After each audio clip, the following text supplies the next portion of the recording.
പ്രധാനമായിട്ടും ഇപ്പോൾ ഏറ്റവും പോപ്പുലർ ആയിട്ടുള്ള 3 ടെക്നിക്കുകളാണ് എനിക്ക് പറയാനുള്ളത്.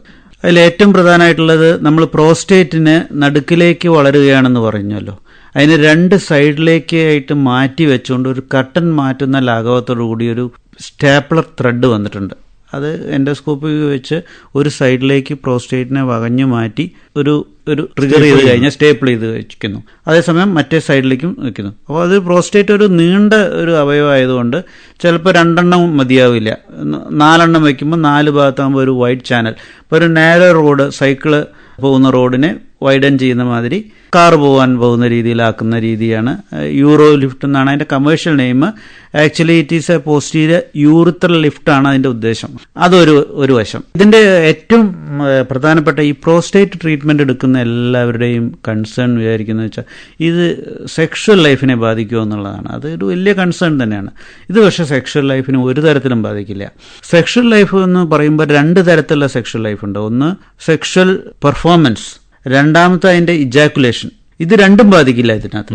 പിന്നെ ഈ പ്രോസ്റ്റേറ്റിന്റെ ജനറലായിട്ട് പറയുകയാണെങ്കിൽ പ്രോസ്റ്റേറ്റിന്റെ ഒരു ട്രീറ്റ്മെന്റും സെക്ഷൽ ഫംഗ്ഷനെ ബാധിക്കുന്നില്ല. പക്ഷേ ചില ട്രീറ്റ്മെന്റ് എല്ലാം ഇജാക്കുലേഷനെ ബാധിക്കും. അതിൽ ഇജാക്കുലേഷനെ ബാധിക്കാത്ത ഇന്ന് നിലവിലുള്ള ഏക ഇഫക്റ്റീവ് ആയിട്ടുള്ള ട്രീറ്റ്മെന്റ് ഞാൻ പറഞ്ഞ ഈ യൂറിത്രൽ ലിഫ്റ്റ് അഥവാ ഈ യൂറോ ലിഫ്റ്റ് എന്ന് പറഞ്ഞിട്ട് ടെക്നോളജി തന്നെയാണ്. അതാണ് ഒരു ഗ്രൂപ്പ്. രണ്ടാമത്തെ ഒരു ഗ്രൂപ്പ് ആയിട്ട് ഇപ്പോൾ ഇറങ്ങിയിരിക്കുന്നത് എന്താ വെച്ച് കഴിഞ്ഞാൽ, പ്രോസ്റ്റേറ്റിൻ്റെ ഉള്ളിലേക്ക് 2 സൈഡിലേക്കും നമുക്ക് ഒരു നീഡിൽ വെച്ചിട്ട് ഒരു 140 ഡിഗ്രിയുള്ള സ്റ്റീം ഒരു മെഷീനിന്ന് ഇഞ്ചെക്ട് ചെയ്യാൻ പറ്റും.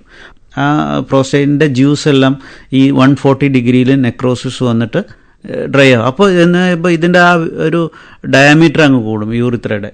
അപ്പോൾ യൂറിൻ നന്നായിട്ട് പോകാം. അതാണ് സെക്കൻഡ് ട്രീറ്റ്മെൻറ്റ്. അപ്പോൾ ഇതിൽ രണ്ടിനും തമ്മിലുള്ള ഓരോ അഡ്വാൻറ്റേജസും ഡിസഡ്വാൻറ്റേജസും ഒരു സയൻറ്റിഫിക് ആയിട്ട് കുറേ ഉണ്ട്.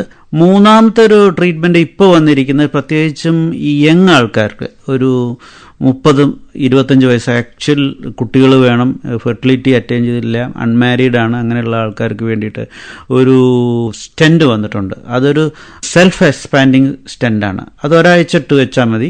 അപ്പോൾ ഈ ബ്ലാഡർ നെക്കും പ്രോസ്റ്റേറ്റിൻ്റെ ഭാഗവും ഒന്ന് വികസിച്ചിട്ട് ഒരാഴ്ച കഴിഞ്ഞാൽ നമുക്ക് ഡേ കെയർ ആയിട്ട് അതൊരു ത്രെഡ് വെച്ച് ജസ്റ്റ് ഊരിക്കളഞ്ഞാൽ മതി.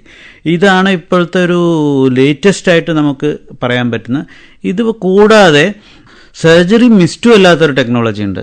അതാണ് ഹോൾബീം ലേസർ എന്യൂക്ലിയേഷൻ പ്രോസ്റ്റേറ്റ്, ഹോളപ്പ് എന്ന് പറഞ്ഞിട്ട് ഇപ്പം ഞങ്ങൾക്ക് വൈഡായിട്ട് യൂസ് ചെയ്യുന്ന അത് ഹോളപ്പ് എന്നുള്ള പ്രോഗ്രാം. അതൊരു ഒരു റെവല്യൂഷൻ തന്നെ പറയാം. ഇതൊരു പ്ലാറ്റിനം സ്റ്റാൻഡേർഡ് ആണെന്ന് പറയാൻ ആഗ്രഹിക്കുകയാണ്. വേറെ ഒന്നുമല്ല, ഇതിനകത്ത് ഒരു ലിമിറ്റേഷൻസ് ഇല്ല. ഇത് നമ്മൾ സാധാരണ ഒരു വലിയ പ്രോസ്റ്റേറ്റിന് എത്ര മണിക്കൂർ വേണമെങ്കിൽ ചെയ്യാം. 2, 3, 4 മണിക്കൂർ എൻഡോസ്കോപ്പി കഴിച്ച് ചെയ്യാൻ പറ്റും. ലേസറിന് വേണ്ടി ഉപയോഗിക്കുന്ന മീഡിയം എന്ന് പറഞ്ഞു കഴിഞ്ഞാൽ നമ്മൾ ക്ഷീണമൊക്കെ വരുമ്പോൾ കൊടുക്കുന്ന നോർമൽ സലൈനില്ലേ, അതിനകത്താണ് ഇത് ചെയ്യുന്നത്. അപ്പോൾ ഇത് ഈ ഫ്ലൂയിഡിൽ വെച്ച് ചെയ്യുമ്പോൾ ഈ ഫ്ലൂയിഡ് കുറച്ച് ശരീരത്തിലേക്ക് അബ്സോർവ് ചെയ്യുമല്ലോ. അപ്പോൾ നമുക്ക് ഒന്നും കൂടി എനർജറ്റിക് ആവുക ചെയ്യുക ലേസർ ചെയ്യുമ്പോൾ. പ്രോസ്ട്രേറ്റ് ചികിത്സാ രീതികളെക്കുറിച്ച് ഇതുവരെ സംസാരിച്ചത് ഡോക്ടർ ഹരിഗോവിന്ദ് പി.